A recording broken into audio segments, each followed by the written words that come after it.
आं news Ed चेनेलनिसिम आंनि गोसो गोरबोनिफ्राय हामलायनाय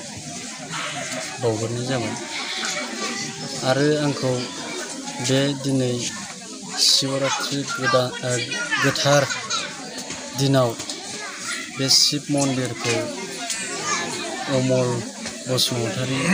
बिथाङा हांख्रायनानै लाबोनायलाय बेखेवगिरि हिसाबै आं मोजाङै मोजां बेखेवनानै बारहोहरबाय आरो फैबाय थानाय समाव आं बे मन्दिरखौ जिबायदि हायो आंनि डेभेलपमेन्ट फान्डनिफ्राय आं सेस्था खालामगोन आरो लोगोसे बे ओनसोलनि रायजो राजानि थाखाय बे मन्दिरा जिबायदि राहा लामा लानांगौ बेखौ राहा लामा लागोन आरो आं साफ्रोमबो बे माजगाव गामिनि मानगोनां रायजोफोरनिसिमबो आंनि गोसो गोरबोनिफ्राय मोजाङै मोजां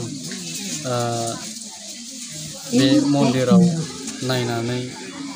गावनि जिउ राहा लामाखौ मोजाङै खुंफुंलांनो हाथों होननानै आं दिनै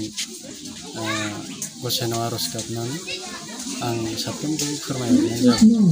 आरो लोगोसे आं दिनै बे गोथार समाव दसे सम नुजाफैनो खाबु होनायनि थाखाय आं साफ्रोमबो माजगाव गामिनि रायजोफोरखौ आंनि गोसोनिफ्राय हामलायनाय थाबाय आरो लोगोसे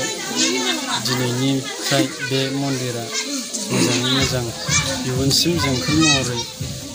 अरायसमनि थाखाय बिनिख्रुइ साबसिन जाबावगोन होननानै आं आसा खालामनानै